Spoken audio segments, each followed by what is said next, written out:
everyone, and welcome to Coffee and Astrology. Today we're doing our second video on Mars, so we're so excited to be talking about all that fun Martian energy. So or at least I am, I guess.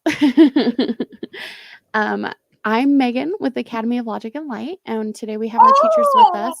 We have Elle here and Julie down below. And we're so grateful that they're here with us. Julie's even traveling and was still able to jump on. So miracles can happen. I just switched my coffee for wine. Perfect. Wonderful. Well, a little bit about the Academy is we are a community educational platform that's all about helping break down those boundaries. And we just believe that, everyone's path is as unique as they are. And we're just helping people find their path and share what they know and, trying to create a community that creates a safe space for people to learn and, break down some of the gates around some of these ancient practices. So we're so glad that you found us. And we have in the Salt Lake Valley, we have monthly meetups on the third Sunday of every month. So that's this upcoming Sunday, the 15th, yes, of October. So we will be getting together for a little intuition and meet the Clairs that I'll be teaching about. And that'll kind of lead into a little bit of what we're doing at our retreat, which is the following weekend on Friday and Saturday. So I'm so excited for that as well. We'll deep dive more into intuition and psychic abilities in my course, my workshop from that, as well as I know Julie has an ancestor workshop her and Sammy are working on, and that Kat is going to be teaching channeling. So those are the 3 workshops we have going on. Julie's also going to be cooking for us, and she's amazing. So we're so excited about that. And Elle's also going to be giving astrology readings, chart readings, for everybody who's coming as well. So we're so stoked to get to know some more people in our community and hang out and learn about Samhain and all the cool things. So the link for that is down below if you're interested in the retreat. But you can also just come to our event on Sunday next week, and we'd love to meet up with you. We have like a little classroom we're going to be meeting in, and it's going to be a real good time. So, I think that's everything. We're on all the socials. We're on Instagram, Facebook. We have a group on Facebook that's got a lot of kind of our current events going on there. We also have a website, academyoflogicandlight.org, as well as you can reach us through our email at academyoflogicandlight@gmail.com. You can also find links to our websites and TikTok, Instagram, all that stuff below as well. And yeah. Okay, now I think that's everything. I'm going to go ahead and roll our intro and turn the time over to our teachers. Thanks, everyone. Thank you.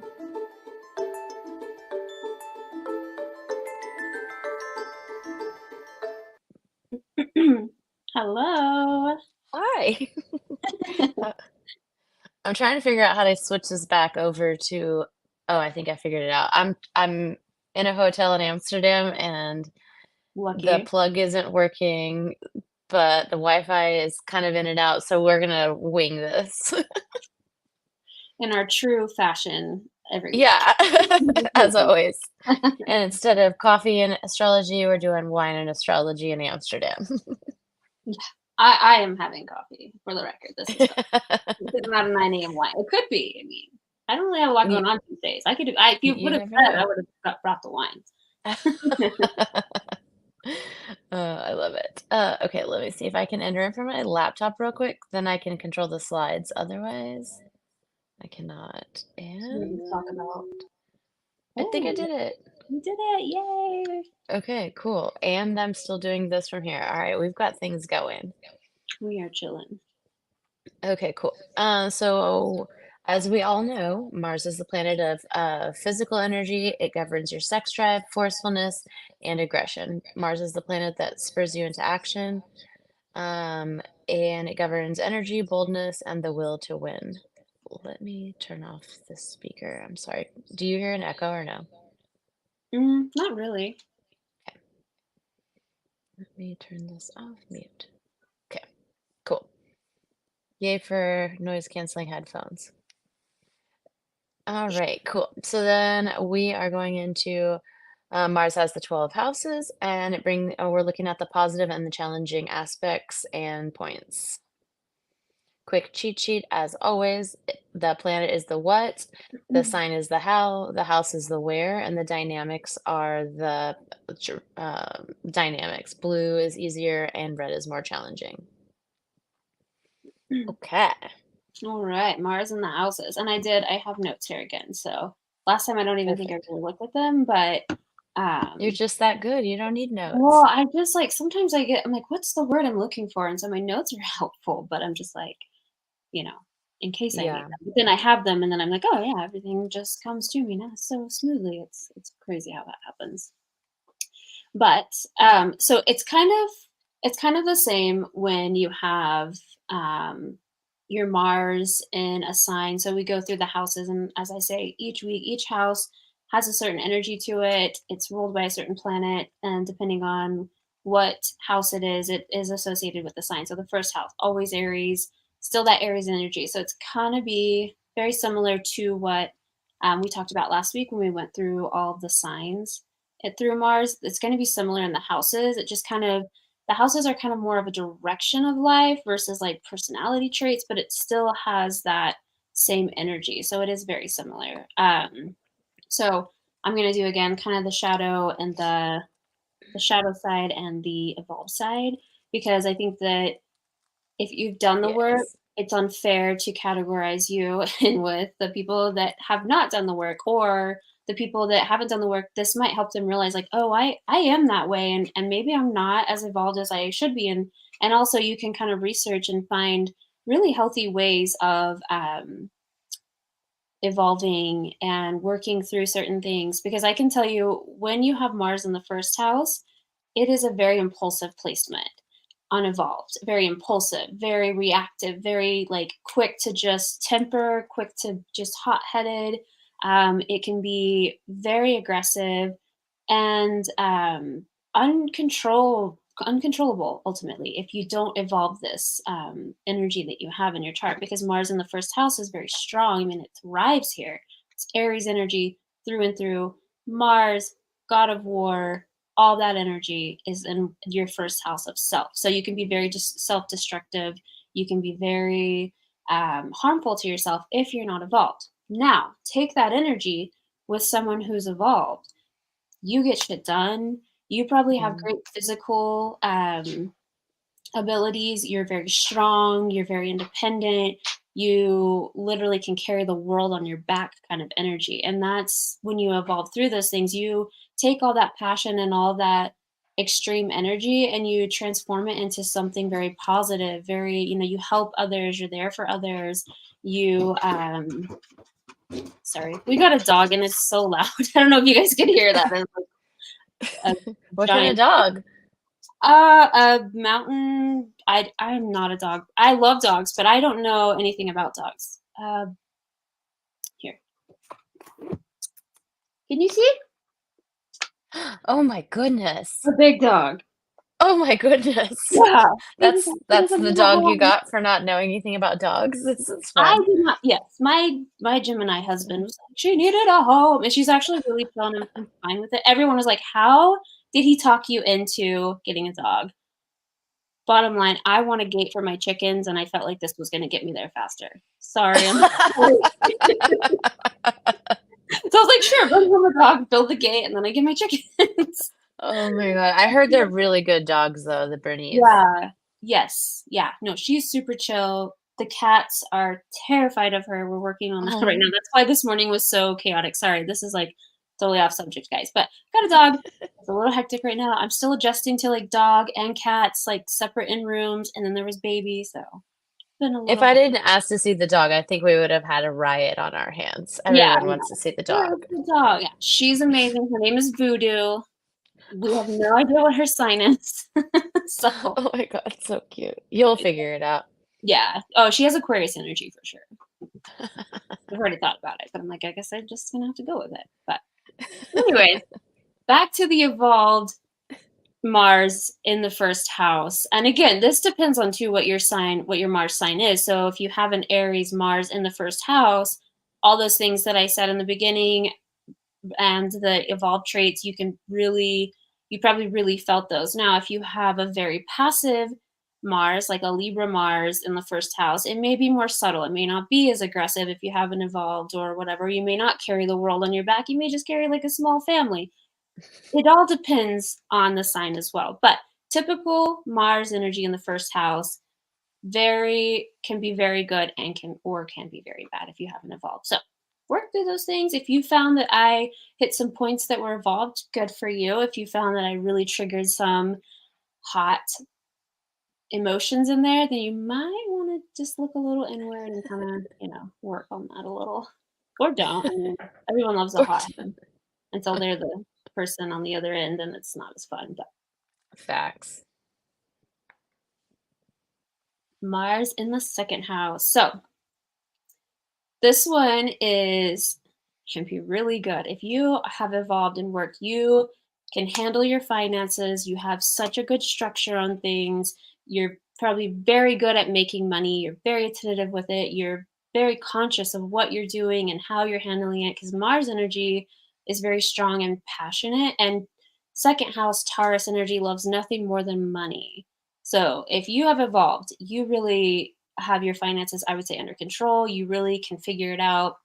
There's no spending in your household off of like impulse. That is not a thing. That does not exist if you've evolved. Now, if you have not evolved and you find yourself in a financial rut all the time, this is an area you need to check in with yourself because these people, if you're unevolved, Mars in the second house, you overspend, you're impulsive, you lack consistency, you lack stability, and that all kind of trickles down to like, anxiety and all these other things. So something to really look at if you have your Mars in the second house and you struggle with depression or anxiety or certain mental illnesses, you really need to look at what you're setting yourself up for because if you're unevolved, it may feel good in the moment, like spending and being reactive and doing all these extra things. But at the end of the day, the reality is that it will affect your mental health. So try to work through that. Try to find ways of maybe generating more income or cutting back in certain areas. Very I would good advice for everyone.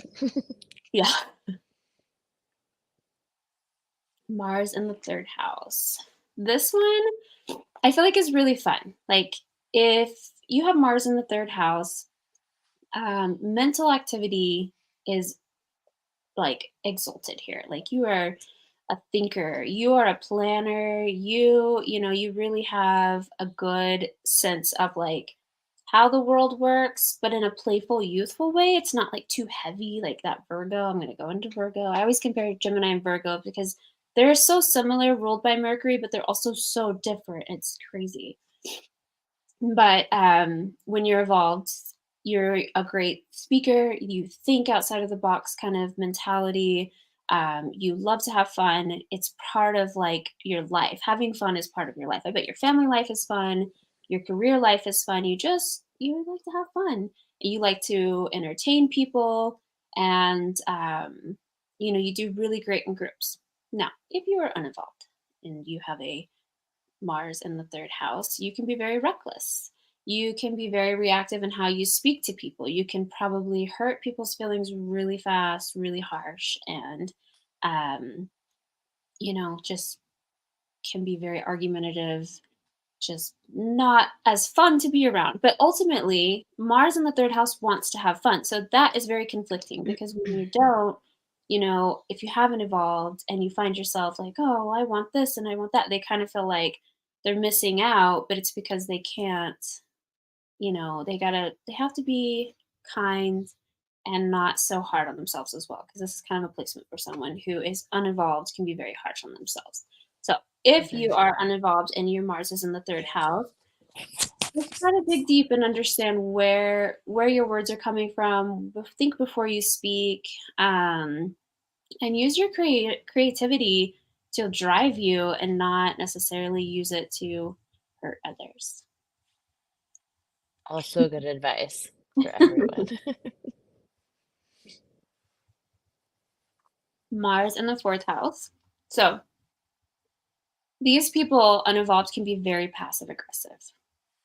They have this sweet, kind Cancer energy, but when you mix the 4th house Cancer energy with Mars aggressive, warlike people, it's very confusing. Not only for them, but the people around them. It's hard for people to kind of understand where they're coming from. So if you have a 4th house Mars and you're unevolved, make sure that you're not being possessive of people. Make sure that you are allowing your home life to flow and not trying to control everything in such a controlling, unrealistic kind of way. Like, things are not perfect, and that is what it is, but try not to be such a perfectionist, because this can overwhelm you and overtake everything, and cause a really stiff energy that nobody wants. Now, if you're evolved, if your Mars is in the 4th house and you're evolved, it can be very flowy, it can be very nurturing, it can be very like the friend you want to have, the mom you want to have, the partner you want to have. They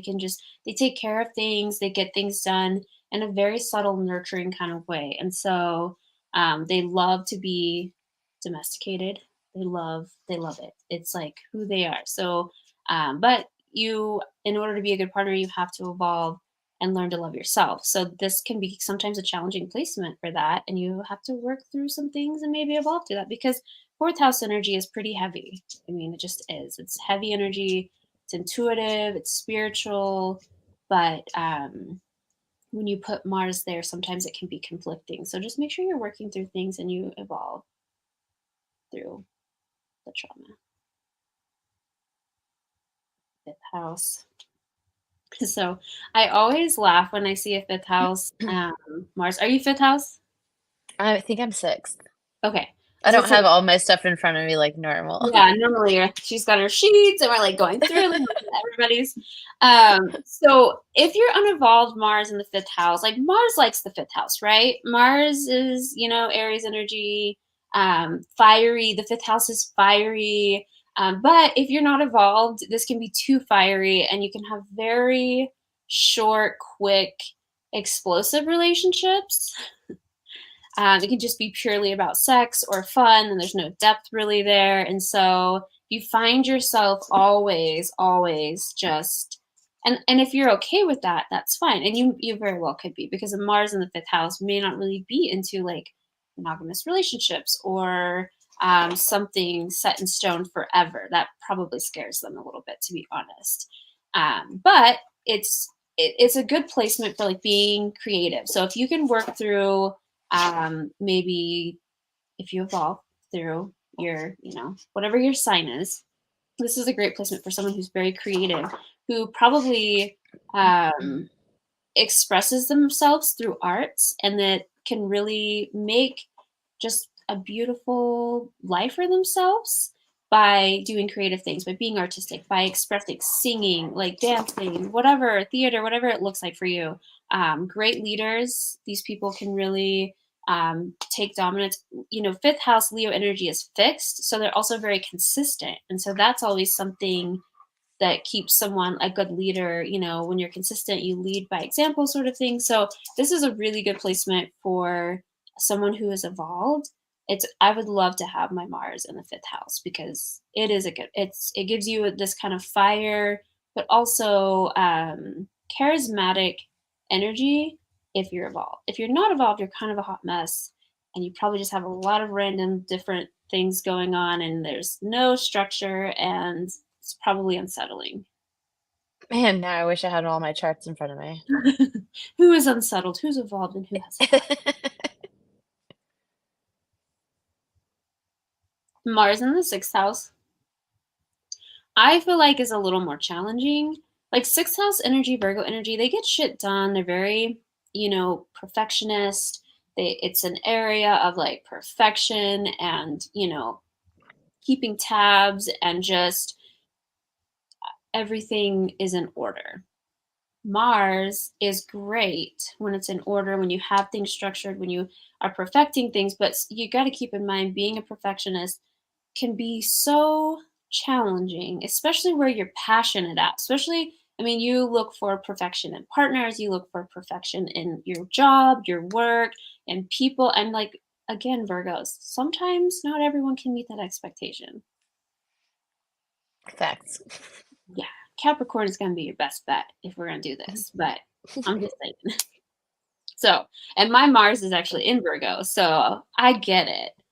But it's you got to like let that go a little bit. And so if you haven't evolved and you find yourself very stressed all the time, those people that are like, oh, like nothing's working out, the world is falling, very negative, very whatever. They're just, there's always something wrong. And so when you have that energy in the sixth house of perfection, things are always going to go wrong because nothing's perfect. So if you haven't evolved, really sit with yourself and like know that it's okay, that the beauty in life is the imperfections.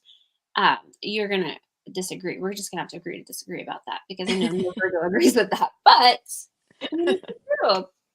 And then, Said no Virgo ever. huh? Said no Virgo ever. No. But if you have evolved, you can accept things. Your work is probably very detailed, very organized, probably perfect. But it's okay. These people, you let go of all the fear of not being perfect, that you are actually capable of doing your job or, doing life and it not being so stressful because you can let things roll off your back. Like, oh, okay, well, that wasn't perfect. So if you've evolved through those traits that I see a lot of times, Mars energy in the sixth house, then good for you because that's really hard to do, especially when you're so fixated on perfection. I know that that's hard for people. So I used to be a little OCD and do weird things that if I thought I didn't do the same, that the world was going to crash. Like I had to put my left shoe on first. I think I've talked about this. I was the same. Yeah, I was similar.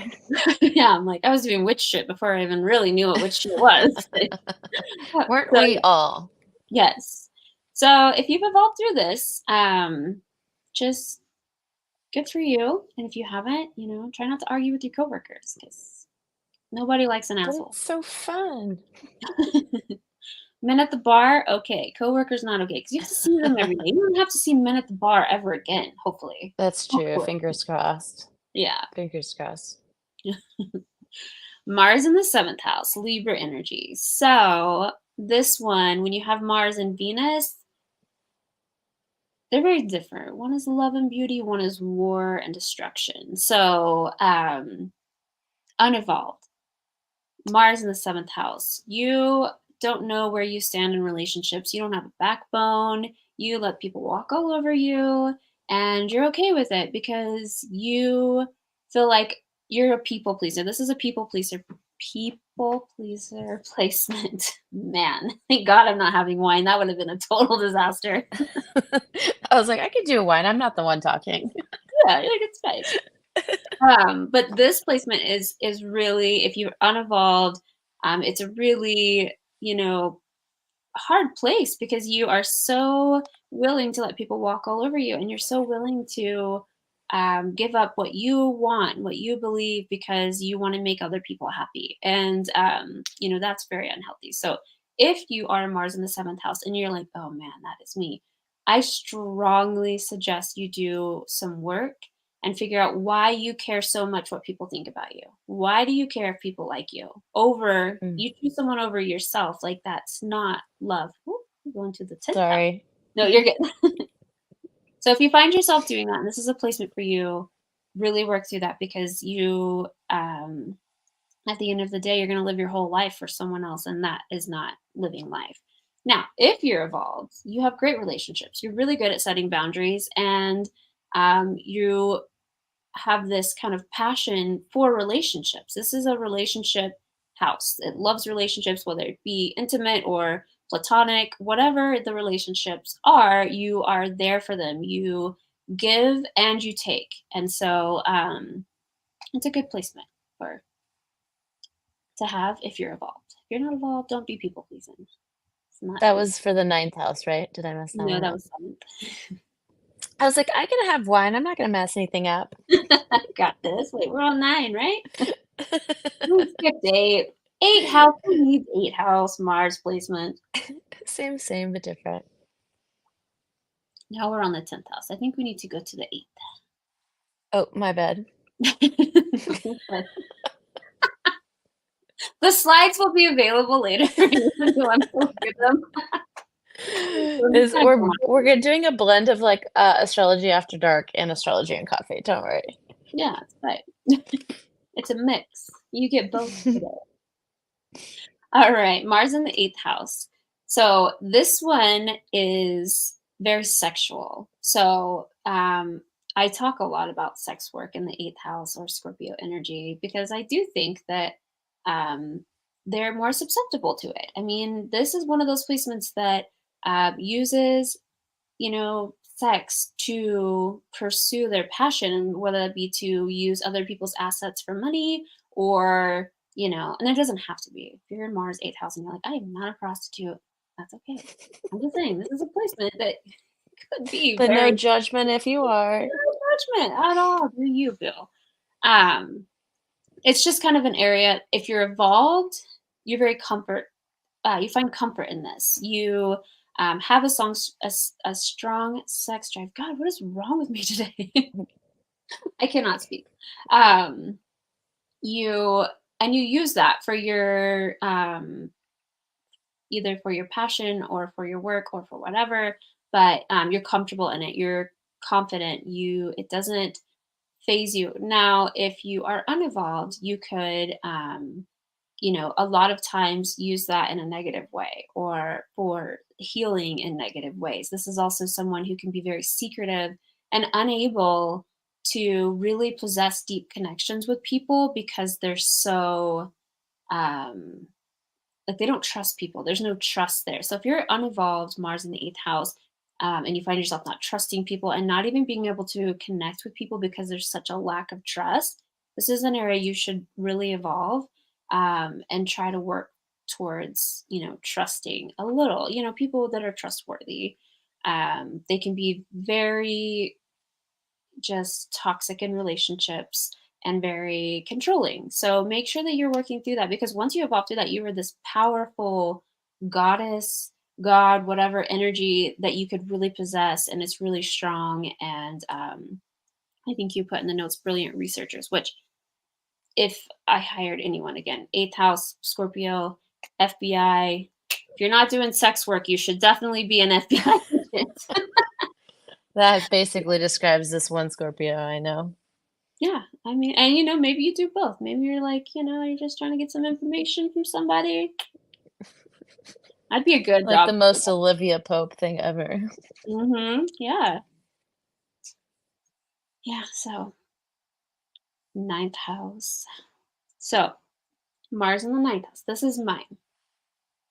This energy is very Sagittarius, very positive, very excited energy. Like Mars, again, Sagittarius being a fire sign, Mars being fire. It's kind of like the 5th house and the 1st house.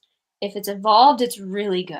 It's like fun and fast and, learning and deep diving into like understanding things and growing. And if not evolved, you can be kind of a hothead. I'm just saying.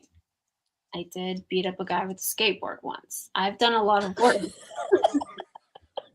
So I'm just saying, you gotta really dig deep because the passion and the intensity of this kind of placement can be overwhelming. I can speak for myself. It can be very overwhelming. Like I have to calm myself and I have to really sit. And again, this has been a lot of work for me. So if you find yourself with your Mars in the 9th house, use that energy to do something good. Use that energy to learn something, to study something, to like literally throw yourself into something that's going to interest you so much that it like you have to peel yourself out of it kind of thing. So that is going to help you get out of the if you're not like I feel like this area, if you're not exercising your brain or you're not learning, you're not studying, then you do tend to be more aggressive and on that whole spectrum of the being calm versus like not. So try to use your energy for positive things, really channel that.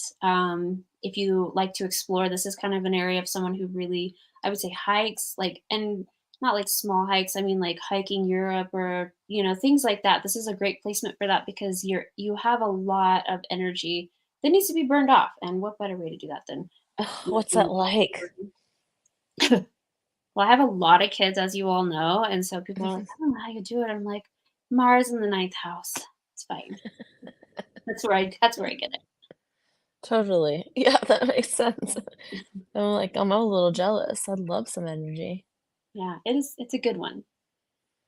All right, Mars in the 10th house. So this one, Capricorn energy. So I see so many unevolved Mars in the 10th house people overworking Mm. to the point that they're like exhausted.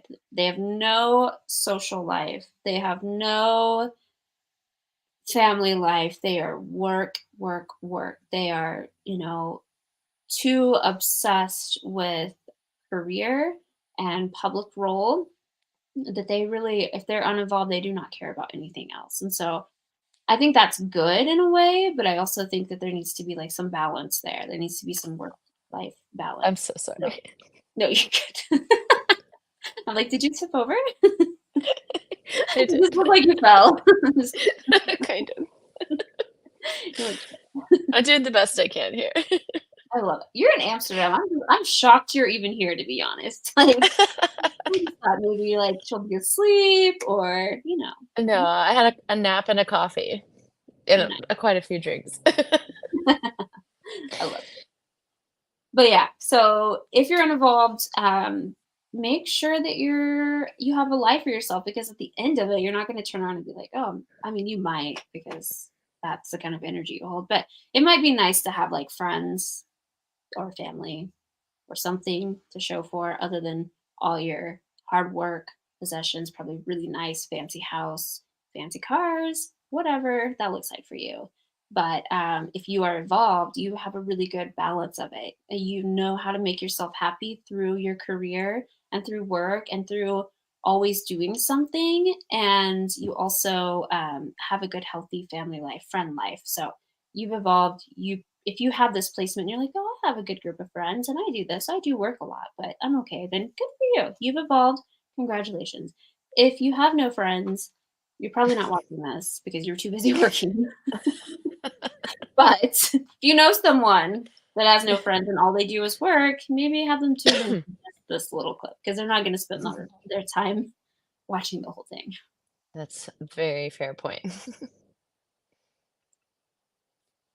Mars in the 11th house.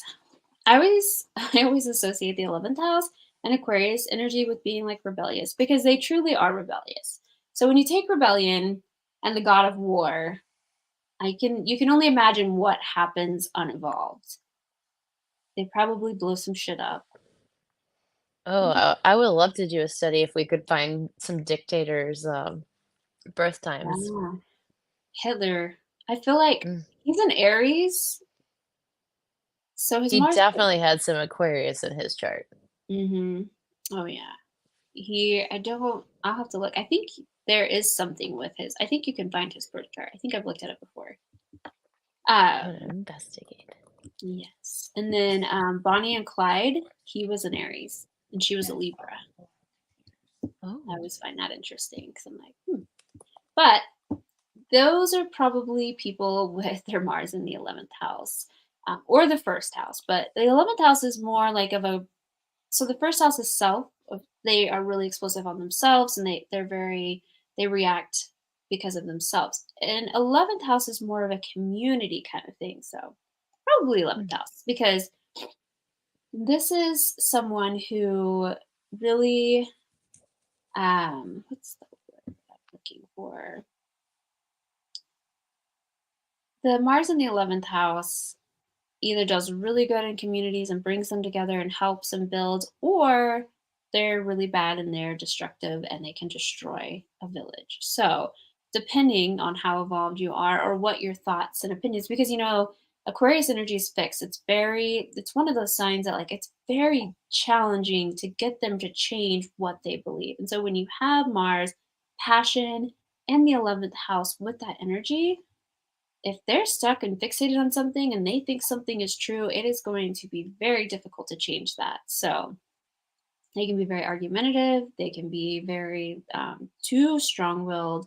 No room for like letting people in, or other people's ideas in. Not other people, but like their ideas, like they're closed. But if they're evolved, they can see different points and they have great insight and they are very think out of the box kind of people. But it has to be they have to be evolved and they have to be willing to be open to other people's ideas, which can be challenging if they're not evolved.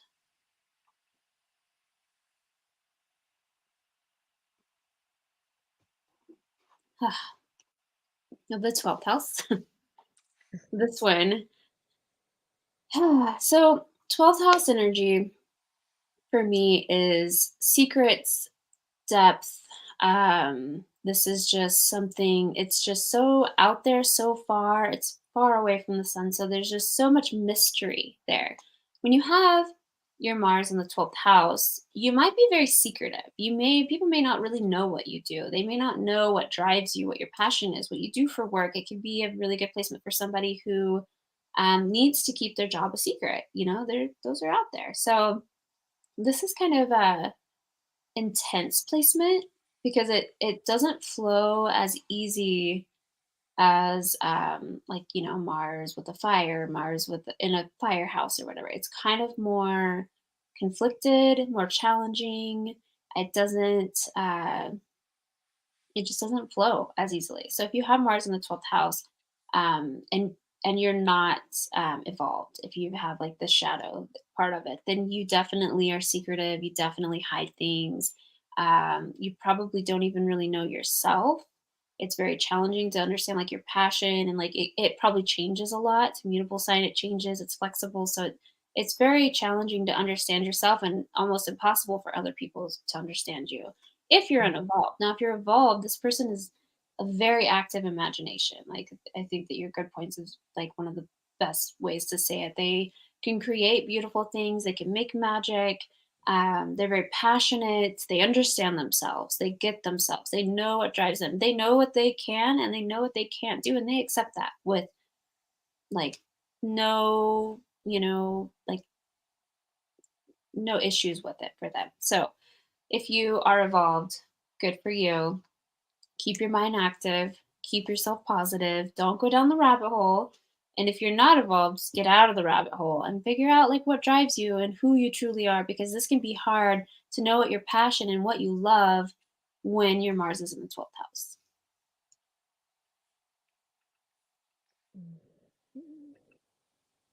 Go into aspects. Into aspect. Mars and Jupiter. So when you have this and it's trine, which is the positive one, the good one, this gives you a really strong willpower, optimism. I would say even good luck. You have good luck in life with your endeavors, like career or relationships, your passion.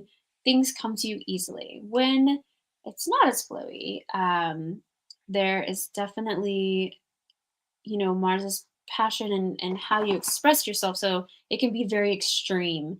If it doesn't flow, your energy, the luck, things can be challenging, and like life is not as easy on you. And so then, you become like restless or resentful, and it can make a person very angry. So, and then if it's a conjunction, if it's the same, they're the same sign, then it can make you very energetic. You can be very able to make decisions, and can be just a really good flow for luck and passion.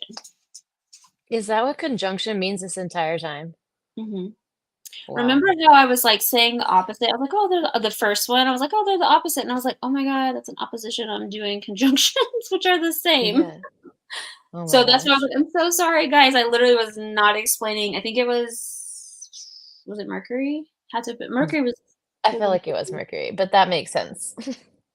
Conjunction is the same. It's when you have the same sign in two planets. So if you have a Libra Mars and a Libra Jupiter, you are in conjunction, Okay. which That is good. makes sense now. But Thank sometimes, you. but some placements can be boring. Like if you think about it, like if they're too much of the same energy, like there's no like spice or zest. It's kind of just bland. It's like white Yeah. people clothes. The same. It was like that Virgo chart I showed you with he had 6 Virgos. Oh my God. It Oh was my God, do intense. you date? Do you even leave your house? Yeah. And then, when you're like reading for someone, you're just like, oh, wow. But like try not to be like dramatic. Wow. Holy safety net. Oof. My favorite is when I'm doing a chart for a couple and there's things that indicate like someone is more promiscuous. And Yes. How do you read that? I never say that. I just don't. I'm sorry. And I won't, even if the person is like, I'm really weird about people bringing me other people's charts because I think Yeah. that's very personal. And I'm like, does this person know that you have their birth chart? Like, because then I'm like, okay, I'm just going to touch base. And I let them know that. I'm like, look, I'm just going to surface this because I don't feel like that's fair. And so, but in relationships, nope. There's so many charts that I've read that I'm like, sure, you guys are going to work through a lot of challenging things. I don't, but I never say because Yeah. and it's also a person's free will. Like they may not exercise, and there might be other aspects that really take over in their chart. And I don't say, oh, he's a Yeah. cheater. She's a whore. Nope, not doing it.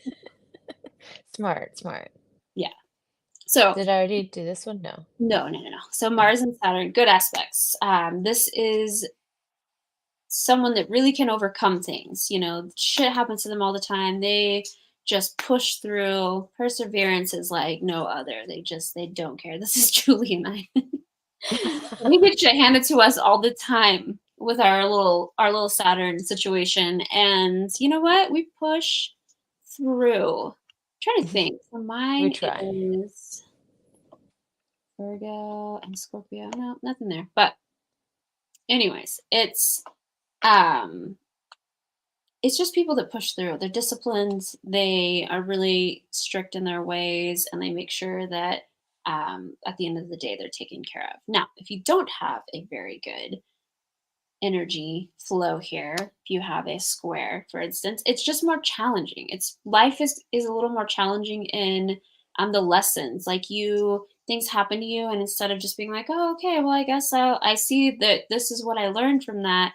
It's harder for you to see that. It's more of like, I don't want to say pity party, but it can be kind of a pity party, like, oh, this always happens to me, and that kind of energy. And so, if you haven't evolved through that and you don't really know your aspects and you really um, haven't put that together, you really should look at your Mars and your Saturn placement because that will tell you how you handle situations and how you react to them.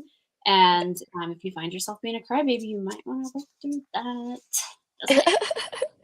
I used to tell people, I was like, my life is like a series of unfortunate events, like Lemony Snicket's. But now I can just be like, I'm so sorry, my Mars is squared my Saturn. You know, Same, it's just same, but my different. reality. It's not my fault. Blame my birth chart. I blame my mother. I Yeah. blame my mother for I everything. I think just throw that out there. I think we all do that. She's a Scorpio with a Gemini moon, Oh, and I'm a Libra with a Taurus moon. oh. It's That's a different, yeah. yeah, it's interesting. There's your square. Oh yeah, it's a nightmare. But anyways, back to Mars with the conjunction. So this one can be high energy. Oh, but for the Saturn, it can Oh, be. my bad. No, you're good. You're good. I can just go on it. The Mars with it can be high energy, but also like in a like rebellious kind of way.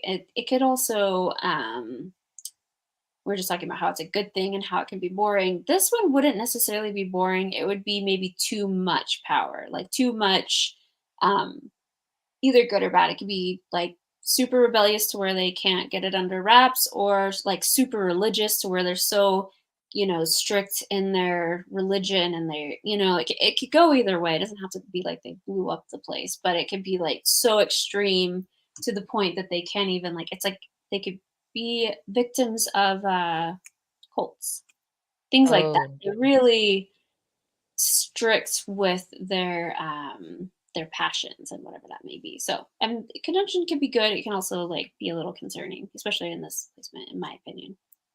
hmm. And then Mars and Uranus, it can be make a person very practical. And again, Mars is all about energy. So I keep saying energetic, but this, when they really get along and vibe, I would say energetic, but also dreamy, really good at having a great imagination. And like, this is the person that can think of what they want and also make it happen, depending on what sign their Mars is in. Sometimes you have one that's a little not as good at action and getting things done, but if you have one that is an Aries Mars, a Leo Mars, there's tons of them, that really can get things done. However, if it is a square, this person can be very impatient, mind blocks a lot. There can be a lot of like, oh, I can't think straight, or I can't, just frustration. Tension is a really good one. So if you have a square, maybe really work on opening up your third eye chakra and just really seeing things for what they are and not be too impatient or in your head about things. And then a conjunction with Mars and Uranus can be excitable, high energy, and yeah, nervous. I could see nervous because that there is a lot of energy there, and especially with your thoughts and how you think and how you rebel, it can be a little stressful. So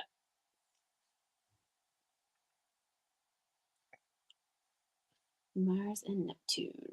So this one is um, powerful emotions for sure, imaginative.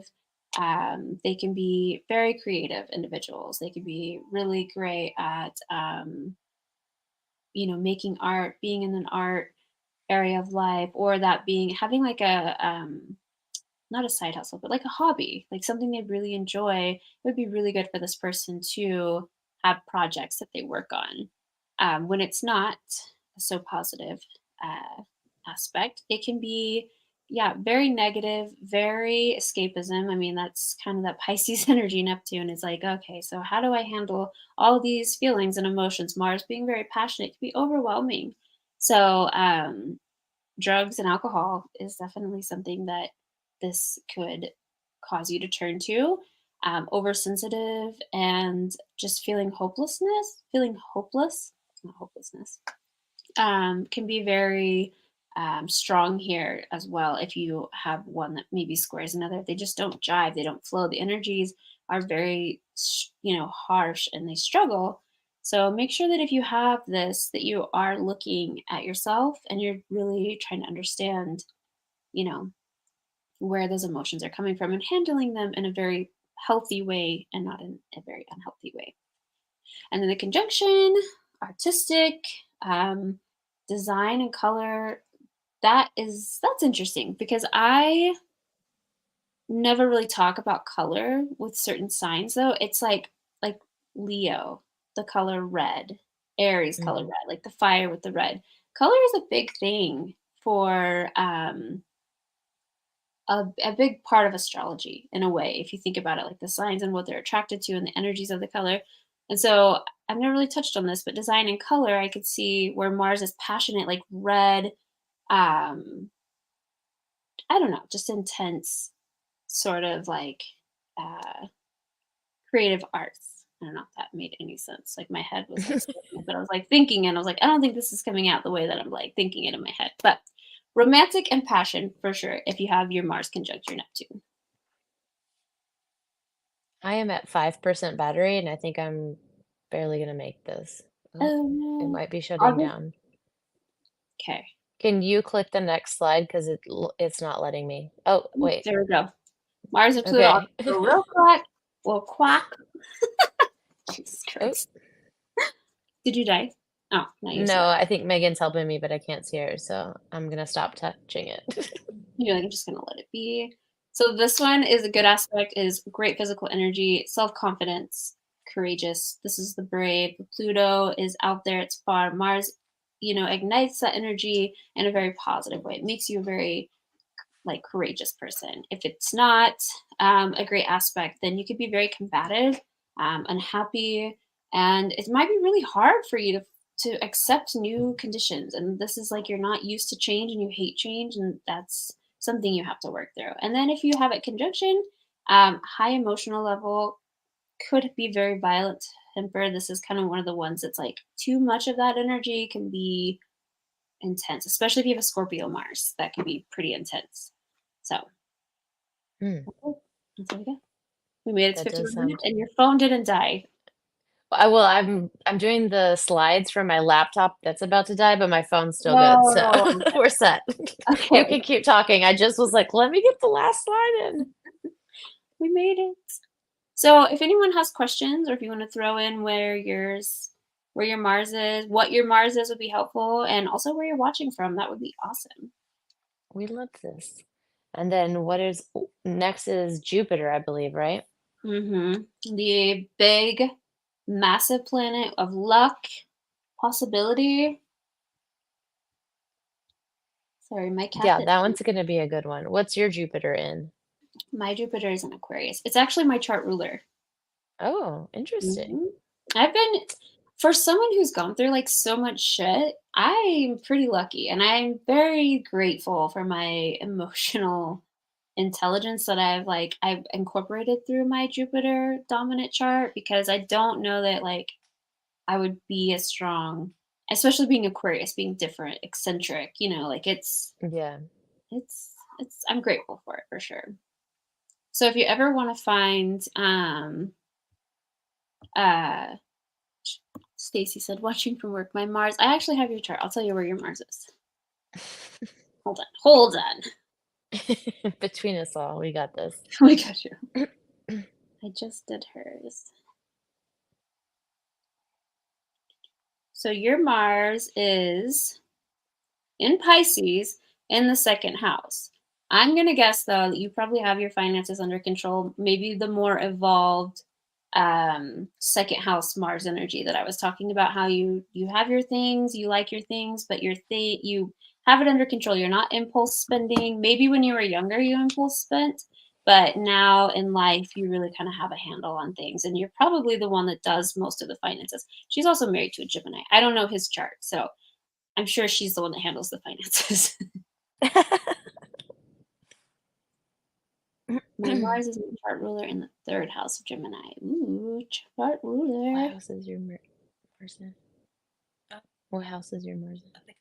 So when your Mars, like I said, in the third house, you communicate and your passion and you speak, and it's kind of like what you do. It's like and you can also really motivate and inspire people. I would say, Megan, you're very inspiring. You just you have it together. You just have it all together. For a Pisces especially, I'm always shocked. Like, man. But I mean, you do, like, again, we've talked about this a number of times. Megan has very strong Aries energy too. Like, she gets shit done. So Mars being your chart ruler makes 100% sense. Which makes her excellent at the board. Yes. Oh yeah. Yeah, Stacy. I figured, because I was like, just having that second house placement makes you just have your shit together. Mars in the second house is not a bad one to have. No, not at all. Mm-mm. Better My than the house is over sixth here house. Huh? Better than the sixth house. Yeah. That's where my husband's is. Is it? Yeah, his Mars. His Mars is in Virgo too. So we both are Virgo Mars. Mine is in the ninth house and his is in the sixth house. His is way more like he can't get out of his head sometimes with the perfection. I'm like, listen, it's okay. Me, I'm over here like, that's Sagittarius. That ninth house energy is pretty strong for me. And Sagittarius, that's right. Yeah. Never mind. I'm just thinking out loud. No. And you don't know what house your Mars? Sixth house is what you think? Sixth, yeah. Yeah. I mean, it's good, and like I said, it's good and it's bad, because it's like you can be critical as long as you're not overly critical. It's good to have like somebody who has order and has the things and gets things done in a very like structured way. But if things don't go according to plan, like you gotta relax. Can't You'll see me screaming in a parking lot. yeah, you can't do that. I mean, you That's can. where I let out my aggression. You'll see me screaming into the car steering wheel or just screaming in a parking lot. But that's the only time you will see me screaming. I like that. It's like the girl in Dead to Me. What is the show on Netflix? The two chicks they accidentally kill the husband. Oh, yeah. Is She, it like, not Dead to screams in Me? her car or listens to like heavy rock in her car and is like screaming and Yes. I related to that so much because it was just funny because it was so out of character for her. But yeah, that's me. yeah. She's me. You're like, well, and in that show, before they even said their signs. So I watch shows and I'm like, oh, she's for sure this. I'm like, oh, she's a Scorpio and she's a Pisces. And there's an episode where the dark-haired girl is like, I'm a Pisces. She's like, I can't help it. And I was like, fucking do it. And then the other one was like, Scorpio came up and I was like, called it. I don't think that actors and movie people put all that together, but sometimes it's shocking. Yeah, it is. On Grace and Frankie, I Frankie's a love that Libra, show. Grace is a Scorpio. And you want to know how I know she's a Scorpio? Because her daughter makes a cake for her with her birth certificate, and I paused it and I zoomed in, and it was November or something. I was like, I knew she was a Scorpio. I was just like, you're too much. Oh my God, that's amazing. And Frankie's a Libra, and homeboy, her ex-husband was a Gemini. She talks about it. Wait, which one's a Gemini? Not Robert, but the other husband. I was like the lawyer, and I'm like, oh my God, they're both men lawyers. Robert to me would be mad, like Virgo, Capricorn energy, which is why like him and Grace made it for so long. And then Virgo and Gemini, they share that little Mercury energy. And so I'm like, Saul, he's a Gemini. Because Frankie in one episode, she's like, oh, he's a Gemini. He doesn't know. Yes. That's hilarious. That's really funny. Those things. But yeah, I zoomed in. I was like, oh, her birth certificate? Pause. Zoomed in. November. I think it was like November 11th or something. That's hilarious. Megan, I can't put the next comment on because I'm only on my phone now. Thank you. I'm a Taurus sun with Mars in Taurus, 9th house. That's fun. I like that. So Mars in Taurus, I think is a little more, if you're evolved, can be very like steady. In the 9th house, though, gives you kind of a little more lighter energy. So if you're evolved, learning and experimenting, or like not experimenting, learning and like exploring, that's what I was looking for, are something that's very important to you, probably in nature, like Taurus, earth energy, Mars, like doing things in nature, getting outside, being active, because that's that 9th house energy too, is probably something that's very like